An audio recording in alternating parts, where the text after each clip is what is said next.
بسم اللہ الرحمن الرحیم۔ ناظرین کرام السلام علیکم۔ کھیتی باڑی کرنا، مال مویشی پالنا انبیاء علیہ السلام کی سنت ہے۔ جیسا کہ حدیث شریف سے ظاہر ہے کہ جو شعبے انبیاء علیہ السلام نے اپنائے ہیں ان میں سے ایک شعبہ یہ کھیتی باڑی کا بھی ہے۔ تو اس کے مختلف مراحل ہیں۔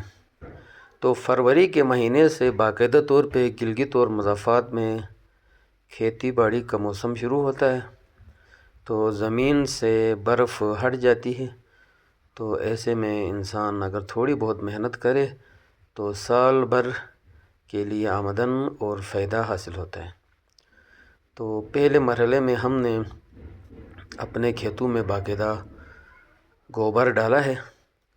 تو الحمدللہ میرے ساتھ میرے 2 بھانجے جو کہ میرے ہر کام میں میری مدد کرتے ہیں، میرے ساتھ مل کے یہ کام کرتے ہیں ہم۔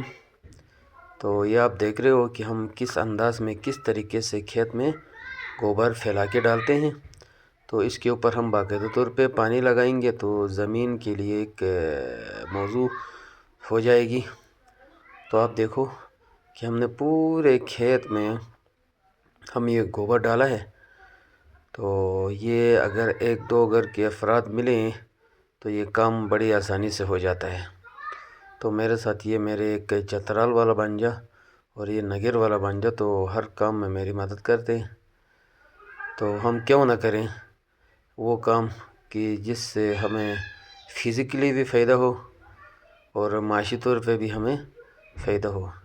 ہم باقاعدہ طور پہ کوئی ورزش تو کرتے نہیں ہیں، تو تھوڑی بہت اگر محنت بھی ہم نہ کریں تو پھر ہماری صحت کیسے بنے گی؟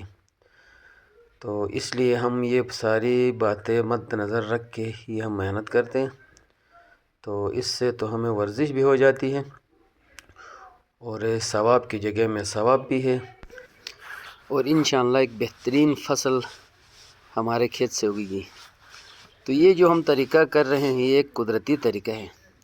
تو ہمارے گھر میں جو گائے بکریاں ہیں ان کا ہم کھاد، جس کو ہم گوبر کہتے ہیں ہم الفاظ میں، اس کو کلیکٹ کر کے اپنے کھیتوں میں ڈالتے ہیں تو اس سے بہترین فصل اگتی ہے۔ اس میں فصلوں کے لیے کوئی نقصان نہیں ہوتا ہے، جبکہ بازاری جو ہم کھادیں ڈالتے ہیں اس کا سائیڈ ایفیکٹ بھی ہو جاتا ہے۔ تو یہ نیچرل طریقہ ہے، تو ہم نے پہلے آزمایا بھی ہے۔ اس کے بغیر ہم کھیت میں اگر ہل چلاتے ہیں فصل اگاتے ہیں تو صحیح نہیں اگتی۔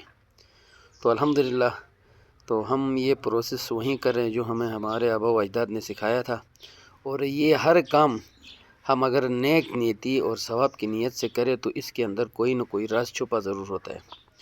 چونکہ ہمارے بہت سارے نبیوں نے کھیتی باڑی کی ہے۔ ہمارے نبی صلی اللہ علیہ وسلم نے کھیتی باڑی اور مال مویشی پالا ہے کہ جس کی ہمیں بہت ساری مثالیں ملتی ہیں۔ تو ہم اس نیت سے کرتے ہیں کہ ہمارے نبی کا شعبہ تھا۔ تو ان الفاظ کے ساتھ میں آپ سے اجازت بھی چاہوں گا، اور آپ سب کو میں کہوں گا کہ آپ محنت کریں، محنت ضائع نہیں جاتی ہے، اس میں دنیاوی فائدہ بھی اور آخروی بھی فائدہ ہے۔ تو ورزش بھی ہو جاتی ہے، ہمیں فصل اگتی ہے تو ہماری معیشت بھی مضبوط ہو جاتی ہے۔ تو اس سے ہماری مصروفیت بھی ہو جاتی ہے، فضول بننے سے انسان گناہگار ہوتا ہے۔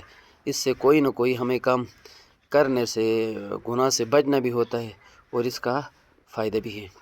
تو ان الفاظ کے ساتھ اب اجازت چاہوں گا۔ اگر آپ میں سے کسی کو میری یہ ویڈیو پسند آئی ہے تو ایک بہترین کمنٹس کریے گا